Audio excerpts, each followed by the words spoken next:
Hello guys, good evening to all of you. Once again, welcome back my on YouTube channel Learn with Concept. कैसे हैं आप सभी? अच्छे ही होंगे, पढ़ाई कर रहे होंगे। लॉकडाउन है, ठीक है। लॉकडाउन में क्या कर सकते हैं? स्टडी कर सकते हैं घर पे बैठ के। तो आप मेरे साथ स्टडी कीजिए। आई होप आपको एंजॉय लग रहा होगा ये वीडियो और पढ़ने में मज़ा आ रही होगी। हमारी कोर्स 6 की सीरीज चल रही थी जेंडर, स्कूल एंड सोसाइटी। तो फटाफट हम आज का अगला टॉपिक डिस्कस करने की कोशिश करते हैं without wasting our time. Now signing in Archana Sharma, learn with concept. देखिए, आज का हमारा जो टॉपिक है relationship between the education and society in the various period, यानी कि शिक्षा तथा समाज का संबंध हमारे जो वेरियस पीरियड यानी कि विभिन्न काल, जिसको हम वैदिक, बौद्ध और इस तरह के पीरियड से नाम लेते हैं, और उनमें देखेंगे कि दोनों का रिलेशन कहाँ रहा है, अलग अलग कालों में या अलग अलग पीरियड्स में उनका क्या रिलेशनशिप रहा है। तो इसी के बारे में थोड़ी सी डिटेल स्टडी करने की कोशिश करेंगे और बहुत ही अच्छे तरीके से और शॉर्ट में कॉन्सेप्ट के थ्रू फटाफट, है ना। तो स्टार्ट करें आज का वीडियो। देखिए, relationship between education and society in the various period, यानी कि शिक्षा तथा समाज का संबंध। अभी तक हम पढ़ रहे थे और सोशलाइजेशन के प्रोसेस को कर रहे थे। आपको पता है, मैंने प्रीवियस वाले वीडियोस में बहुत सारी बात की है। सोशलाइजेशन की बात की है, एजुकेशनल सोशियोलॉजी की बात की है, ठीक है। उसके बाद हमने रिलेशनशिप देखा है दोनों के बीच में कि क्या है relationship between the education and society, क्या है दोनों का एक दूसरे पर इम्पैक्ट देखा है ना। तो इस तरह की चीज़ों को देखा है। तो अभी हम दोनों बात करते हैं रिलेशनशिप क्या है अकॉर्डिंग टू द पीरियड्स। तो आपको पता है कि पीरियड्स कितने होते हैं। वैदिक काल, वैदिक और बौद्ध में हमारा एंशिएंट भी आ गया है, मीडियोवल आ गया, इस तरह की चीज़ें आ गई हैं। तो फटाफट शुरू करते हैं। देखिए, पहला यहाँ पे सारी ये पीरियड्स ही लिख रखे हैं मैंने, ठीक है, तो आपको दिक्कत नहीं होगा। चलिए, हमारा पहला पीरियड है यहाँ पे एंशिएंट तथा मीडियोवल पीरियड, ठीक है। प्राचीन तथा मध्यकालीन भारत। देखिए, प्राचीन वाले में जो है, एंशिएंट वाले में जो है आपका क्या आ जाएगा, वैदिक भी आ जाएगा और आपको पता है बौद्ध पीरियड भी आ जाएगा। मैंने इससे प्रीवियस वाले वीडियोस में इन सब चीज़ों को क्लियर किया हुआ है। वैदिक पीरियड और बौद्ध पीरियड दोनों आ जाएगा एंशिएंट वाले में। इसके बाद मीडियोवल। तो यहाँ पे तीनों में कहीं ना कहीं शिक्षा की जो बात है उसी के बारे में बात करते हैं कि दोनों का सोसाइटी और एजुकेशन का रिलेशनशिप क्या तो रहा है ना। तो अगर हम बात करते हैं तो आप प्राचीन टाइम की बात करें या, ठीक है, या मध्यकालीन, यानी कि मध्यकालीन को आपको पता है कि मुस्लिम पीरियड बोलते हैं, वेल फैमिलियर है ना, बार बार बताने की ज़रूरत नहीं पड़ेगी, फिर भी आप सुन लीजिए, मुस्लिम पीरियड है ना। तो इन दोनों के बीच इस समय अगर देखा जाए तो सबसे बड़ा जो टारगेट था, सबसे मतलब मोटो था एजुकेशन का, क्या मोटो था, रिलीजन, है ना। धर्म के बारे में बात कर रहे थे कि जब हमारा मीडियोवल पीरियड आया था तो उस समय धर्म के ही लिए वो लोग काम कर रहे थे, धर्म का ही प्रचार प्रसार कर रहे थे शिक्षा के माध्यम से। तो उस समय की शिक्षा अगर कहीं ना कहीं देखा जाए तो पूरी तरीके से किस पे डिपेंडेंट थी, रिलीजन पे डिपेंडेंट थी। और उस समय रिलीजन वाइज कैटेगराइज भी किया गया था हमारे आपको, ठीक है। तो धर्म पे जब बात की गई तो धर्म पे पूरी तरीके से फोकस किया गया था सोसाइटी को, ठीक है, कि सोसाइटी में मतलब जितने भी धार्मिक प्रिंसिपल्स हो रहे हैं या होते हैं तो उनको कैसे हम फॉलो करते हैं। और प्रत्येक व्यक्ति का अपना अपना अलग धर्म था तथा उसके कैरेक्टर डेवलपमेंट की भी बात की गई। तो ओवरऑल देखा जाए तो यहाँ पे रिलीजन की बात की गई है। आप इस चीज़ को याद रख सकते हैं तीनों पीरियड में, ठीक है। वैदिक पीरियड में भी आपको पता है बौद्ध धर्म की बात की गई थी, है ना, आध्यात्मिकता की बात की गई थी। और वैदिक काल में भी धर्म के बारे में शिक्षा देते थे गुरु लोग। बौद्ध में भी बौद्ध धर्म की शिक्षा दी जाती थी। मतलब तीनों, मतलब देखा जाए पीरियड में तो अपने अपने धर्म को प्रचार प्रसार करने के लिए सभी लोग शिक्षा देते थे। नाउ नेक्स्ट है हमारा मॉडर्न सोसाइटी या आधुनिक समाज। तो आपको पता है मॉडर्न सोसाइटी का मतलब क्या होता है, साइंटिफिक चीज़ें हैं ना, या आप बोल सकते हैं कि जो रिसर्चेस हो रही हैं या डेवलपमेंट हो रहे हैं, साइंटिफिक चीज़ें बोलेंगे अच्छा लगेगा, है ना। तो मॉडर्न चीज़ें जहाँ पे आती हैं, इससे खुद ब खुद अंडरस्टूड है कि जो हमारा समाज है, आपको पता है साइंटिफिक विज्ञान के युग का समाज है ना। और शिक्षा के द्वारा हम ये कोशिश करते हैं कि ज़्यादा से ज़्यादा चीज़ें साइंटिफिक चीज़ों के थ्रू सीखने की कोशिश करें, क्योंकि यहाँ पे रीज़न है, लॉजिक है ना, साइंटिफिक एटीट्यूड है, लॉजिक है, ठीक, रीज़न है, साइंटिफिक एटीट्यूड है, मेरे पास बहुत ज़्यादा जगह नहीं है, ठीक है, रीज़न है, साइंटिफिक एटीट्यूड है, लॉजिक है। तो ये सारी चीज़ें हैं। तो शिक्षा के माध्यम से कहीं ना कहीं अगर हम शिक्षित हैं तो अपनी मॉडर्न सोसाइटी में हम यही बात कर रहे थे उस समय कि हमें चिंतन करना आ जाएगा, लॉजिक करना आ जाएगा, किसी चीज़ पर डिसीजन लेना आ जाएगा, डिबेट करना आ जाएगा। तो इन सब चीज़ों का भी वहाँ पर डेवलपमेंट था मॉडर्न सोसाइटी में। अगर देखा जाए तो दोनों के बीच का यही कोऑर्डिनेशन था। नेक्स्ट है हमारा आइडियलिस्टिक सोसाइटी। आइडियलिस्टिक सोसाइटी का मतलब है आदर्शवादी समाज। और आइडिया से ही समझ लीजिए कि यहाँ पे हमने थॉट की बात की है या विचार की बात की है। थॉट, और जैसे ही थॉट आएगा वैसे ही माइंड भी साथ में आ जाएगा, है ना। थॉट के साथ विचार के साथ बुद्धि तो इंक्लूडेड है ना, तो थॉट और माइंड की बात की है हमने आइडियलिस्टिक सोसाइटी में। और आदर्शवादी समाज आपको पता है वह समाज होता है जहाँ पे विचार और बुद्धि को इम्पोर्टेंस दी जाती है ना। और आध्यात्मिक प्रोग्रेस का मतलब यहाँ पे लिबरेशन से है, मोक्ष की प्राप्ति से है कि हम अष्टांग मार्गों का यूज करके, अष्टांग मार्ग इन द सेंस योग में बताया गया है कि अष्टांग मार्ग का यूज करके हम मोक्ष को प्राप्त कर सकते हैं। यम नियम आसन धारणा ध्यान समाधि, तो ये अष्टांग मार्ग जो है वो कहीं ना कहीं आपको मुक्ति का मार्ग प्रदान करते हैं योग के माध्यम से, ठीक है। तो इस प्रकार भी अगर हम देख सकते हैं तो समाज की शिक्षा है वो कहीं ना कहीं इन्हीं मॉरल चीज़ों पे डेवलप थी, ठीक है। तो आदर्श सिखाएंगे तो आदर्श के साथ साथ मॉरल वैल्यूज़ भी आ जाती हैं, है ना, मॉरल वैल्यूज़ भी आ जाती हैं हमारी, और मॉरल वैल्यूज़ हैं तो व्यक्ति का कैरेक्टर डेवलपमेंट भी होगा। चलिए नेक्स्ट हमारा क्या है, नेक्स्ट है हमारा भौतिकवादी समाज। भौतिकवादी समाज इन द सेंस की मेटीरियलिस्टिक सोसाइटी, ठीक है। तो यहाँ पे हम स्पिरिचुअल वाले चीज़ों की बात नहीं करेंगे, है ना, जो चीज़ें हमें दिख रही हैं, यानी कि हम यहाँ पे किसकी बात करेंगे, फिजिकल वर्ल्ड की बात करेंगे। ये सारे देखिए पता है ये फिलॉसफीज़ हैं, ये सारी वेस्टर्न फिलॉसफीज़ हैं, है ना। आइडियलिस्टिक हो गई आपकी, मेटेरियलिस्टिक हो गई, प्रैग्मेटिज्म हो गई, तो ये सारी क्या है आपके वेस्टर्न फिलोसफर है और इनकी अपनी अपनी अलग थ्योरी है। तो ये थ्योरी अभी डिटेल में नहीं है आपके सिलेबस में, जब होगी तब पढ़ाई जाएगी, अभी थोड़ा थोड़ा देख लीजिए। मेटेरियलिस्टिक का मतलब है यहाँ की फिजिकल वर्ल्ड में जो भी चीज़ें आपको अपनी आंखों से दिख रही हैं, जिसकी आप अनुभूति कर रहे हैं, वही है मेटेरियलिस्टिक वर्ल्ड। तो मेटेरियलिस्टिक वर्ल्ड में देखिए क्या होता है कि भौतिक समाज की बात करते हैं, और आपको पता है अगर भौतिक समाज है तो हम जाहिर सी बात है हम ये चाहेंगे कि हमारी सोसाइटी क्या हो, अच्छी हो, वेल हो, डेवलप्ड हो, और जहाँ पे हमारे मॉरल वैल्यूज़ हों, हमारे आइडियल्स हों, है ना, और हमारे जो स्पिरिचुअल वैल्यूज़ हैं, कंस्ट्रक्टिव वैल्यूज़ हैं, इन सब के बारे में बात करेंगे, ठीक है। और दूसरी चीज़ इन सब की बात को यहाँ पे अवॉइड करेंगे, क्यों, क्योंकि यहाँ पे मेटेरियलिस्टिक वाली चीज़ें हैं, तो हम ये जो हमारे हवा में बातें हो रही है ना, जैसे स्पिरिचुअल की बात करते हैं, तो ये इस तरीके से कुछ लोग कहते हैं कि मोक्ष की प्राप्ति, आध्यात्मिकता की प्राप्ति, हम इससे सेटिस्फाइड नहीं है ना।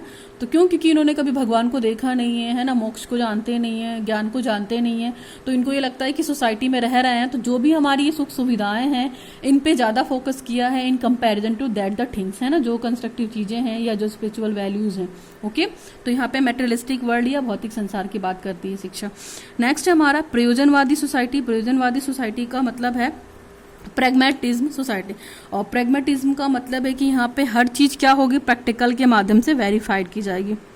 प्रैक्टिकल होगा या वेरिफिकेशन होगा, ठीक है। एज इट इज़ किसी भी सच को ये एक्सेप्ट नहीं करेंगे, ठीक है। ये प्रयोजनवाद का मेन फंडा है, और ये प्रैक्टिकल चीज़ों पे फोकस करेंगे। तो जैसे किसी कहते हैं ना कि हम एज इट इज़ किसी सच को एक्सेप्ट नहीं करेंगे जब तक उसको पूरी कसौटी पे खरा नहीं उतारा जाएगा, या जब तक उसको वेरीफाइड नहीं किया जाएगा। आपको पता है कि कंडीशन चेंजेस होती रहती हैं सोसाइटी में, ठीक है।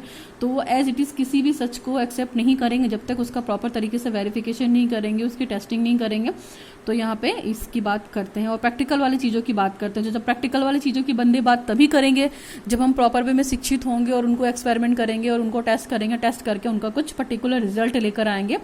तो यहाँ पे थॉट की बात उन्होंने नहीं की है ना, थॉट की बात तो बिल्कुल यहाँ पे खत्म कर दी है प्रैग्मेटिज्म में, सीधे सीधे प्रैक्टिकल की बात की है, ठीक है। तो प्रैक्टिकल की मतलब प्रैक्टिकल की ही बात की है और थॉट्स को खत्म कर दिया है, और प्रैक्टिकल करके ही शिक्षा को इन्होंने कोशिश की है कि न्यू वैल्यूज दी जाए, न्यू फॉर्मेशन किया जाए और उनका न्यू कंस्ट्रक्शंस किया जाए।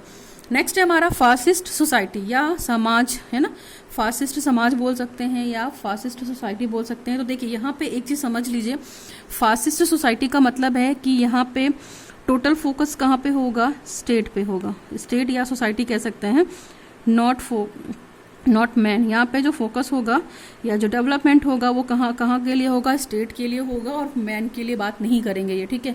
तो राज्य जो भी नियम बनाएगा उसको प्रत्येक व्यक्ति को जैसे अगर मान सकते हैं तो मतलब जो राज्य होगा वो मुख्य होगा तथा व्यक्ति को सेकेंडरी मानेंगे।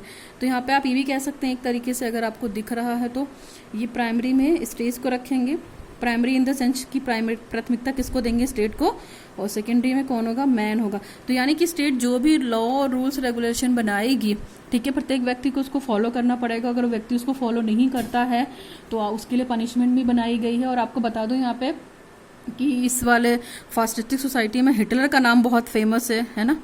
हिटलर आप याद रख सकते हैं कि हिटलर का शासन आपको पता है कि क्रूर टाइप का शासन था वो, ठीक है। और यहाँ पे कुछ लोग क्या करते थे, हिटलर का यही मोटो था कि हम स्टेट के डेवलपमेंट करा लें, ठीक है, और स्टेट के अकॉर्डिंग ही व्यक्तियों को शिक्षा दे। पर्टिकुलर उन्होंने एजुकेशन पे कोई काम नहीं किया था और तानाशाही टाइप का बिहेवियर था, आपको बता दूं मैं, हिटलर था इसमें, ठीक। और वहाँ पे पर्टिकुलर उसने ये देखा था कि मतलब बालकों की शिक्षा की व्यवस्था प्रॉपर नहीं की थी। इसलिए नहीं की थी क्योंकि उसको डेवलपमेंट किसका कराना था, स्टेट का। लेकिन उसको ये नहीं पता था कि अगर स्टेट का डेवलपमेंट तभी हो सकता है जब प्रॉपर वे में बालक शिक्षित होगा। जब बालक ही शिक्षित नहीं होगा या हमारी जनता ही शिक्षित नहीं होगी तो हम अपनी सोसाइटी को कैसे डेवलपमेंट करा सकते हैं। तो इसमें अगर देखा जाए तो जर्मनी का भी नाम है कहीं ना कहीं, इटली हो गया, जापान हो गया, ये सब इसके एग्जाम्पल हैं जो इन्हीं प्रिंसिपल्स को रखकर बात करते हैं। आप जर्मनी भी याद रख सकते हैं इसमें, है ना। अगर इसके एग्जाम्पल्स की बात की जाए तो दिख रहा है आपको, जर्मनी, इटली, इसके बाद जापान। तो ये 3 नाम आप याद रख सकते हैं। ये फासिस्ट सोसाइटी की तरह काम करते हैं और इनका शासन बहुत क्रूर होता है ना, Germany, Italy and Japan, fascist society. चलिए अभी डेमोक्रेटिक समाज की बात करते हैं। डेमोक्रेटिक सोसाइटी का मतलब आई थिंक आपको फासिस्ट सोसाइटी क्लियर हो गया होगा, कोई दिक्कत नहीं होगी। हिटलर तानाशाही थी यहाँ पे, और यहाँ पे जो प्रिंसिपल और जो एजुकेशन सिस्टम बना हुआ था वो स्टेट के लिए पर्टिकुलर बना रहे थे। वो लोग व्यक्तियों को ध्यान में नहीं रख रहे थे, उन्होंने पर्टिकुलर स्टेट की बात की थी। इसलिए स्टेट को उन्होंने क्या कहा था, प्राइमरी दर्जा दिया था, और जो व्यक्ति है जो मैन सोसाइटी में रह रहा था उसको सेकेंडरी दर्जा दिया था। तो इस तरीके की समाज की व्यवस्था की थी उन लोगों ने, ठीक है। और वहीं पर रह के वो अपना प्रिंसिपल बनाते थे, और प्रिंसिपल उसी बेसिस पे होता था कि जैसा उनका जो भी बंदे डेवलपमेंट करते थे या जो भी स्टेट डेवलपमेंट करता था उसके अकॉर्डिंग। चलिए नेक्स्ट है हमारा डेमोक्रेटिक सोसाइटी। तो देखिए डेमोक्रेटिक सोसाइटी तो आपको पता है कि जनतंत्रवादी समाज, यहाँ पे व्यक्ति हर तरह से फ्री है, और यहाँ पे ये मतलब एक ऐसा समाज होता है कि जहाँ पे व्यक्ति को पूरी इंपॉर्टेंस दी जा सकती है ना। आप जस्ट इसका उल्टा समझ सकते हैं। डेमोक्रेटिक का मतलब आपको पता है पावर ऑफ द पीपुल, है ना, मैं कई बार बता चुकी हूँ, पावर ऑफ द पीपुल, ठीक। तो इस चीज़ को आप याद रखिएगा, पावर ऑफ द पीपुल, यानी कि जनता का शासन होगा। और जब जनता का शासन होगा तो हर चीज़ किसके अकॉर्डिंग की जाएगी, अकॉर्डिंग टू द जनता या पीपुल, आप जो समझना चाहें। तो जनता जैसा चाहेगी वैसा काम होगा, क्योंकि यहाँ पे जनता का शासन है और यहाँ पे पर्टिकुलर व्यक्तियों को ही विशेष इंपॉर्टेंट दी गई है। यानी कि प्राइमरी प्लेस पे अगर बात की जाए तो फासिस्ट सोसाइटी के कंपैरिजन में व्यक्ति को प्राथमिकता दी गई है, और यहाँ पे व्यक्ति को पूरी तरीके से फ्री कर दिया गया है। कुछ भी सोचने के लिए, कुछ भी चिंतन करने के लिए, बोलने के लिए हर तरह से फ्री कर दिया गया है। और व्यक्ति क्या कर सकता है, परस्पर सोसाइटी में रहकर अपने फीलिंग को एक्सप्रेस भी कर सकता है, उसको इसकी भी आज़ादी दी गई थी। फिर प्रत्येक व्यक्ति मतलब अपने डेवलपमेंट में उसको कोई बाउंडेशन नहीं थी, वो अपना डेवलपमेंट शिक्षा के माध्यम से आराम से कर सकता था। उसको बहुत सारे अधिकार भी मिले थे। आपको पता है कि हमारे 6 फंडामेंटल अधिकार हैं, यानी कि 6 मौलिक अधिकार जो हैं तो वो भी हमारी डेमोक्रेटिक सोसाइटी में ही हैं। और इसका सबसे अच्छा एग्जाम्पल हमारा इंडिया देश है। आपको पता है India is a democratic country, ठीक है। यहाँ पे आपको 6 फंडामेंटल राइट्स भी मिले हुए हैं, ठीक है। Right to freedom, right to equality, है ना।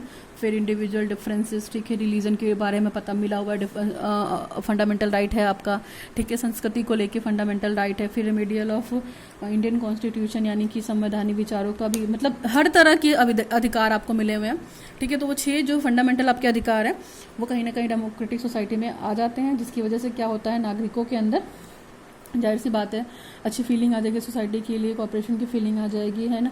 सेल्फ डिसिप्लिन आ जाएगा, वो अच्छे सिविलाइज्ड नागरिक बनने की कोशिश करेंगे।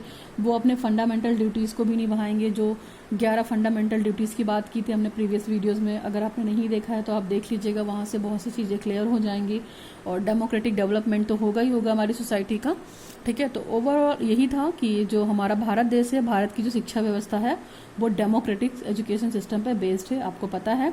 और सबसे बड़ा एग्जाम्पल है डेमोक्रेटिक कंट्री का एग्जाम्पल इंडिया ही है, और डेमोक्रेटिक सोसाइटी का।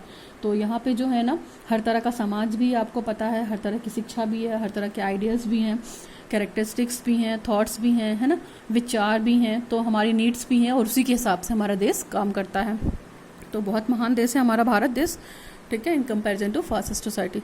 तो that is more all about the relationship between the education in various period, ठीक है। तो हमने यहाँ पे कोशिश की पढ़ने के लिए कि शिक्षा तथा समाज का जो संबंध है वो वेरियस पीरियड में क्या है, और मैंने यहाँ पे आपको मोटा मोटा समझा भी दिया है। आप इतना भी लिख कर आएंगे हेडिंग वाइज तो आपको कोई दिक्कत नहीं होगी, चाहे लॉन्ग में आए चाहे शॉर्ट में आए, तो वीडियो अगर आपको हेल्पफुल रहा हो तो आप लोगों तक शेयर कीजिए, सब्सक्राइब कीजिए, लाइक कीजिए। ठीक है, आज की वीडियो में बस करते हैं। Thanks for watching the video. Now shining of, learn with concept bye Archana Sharma.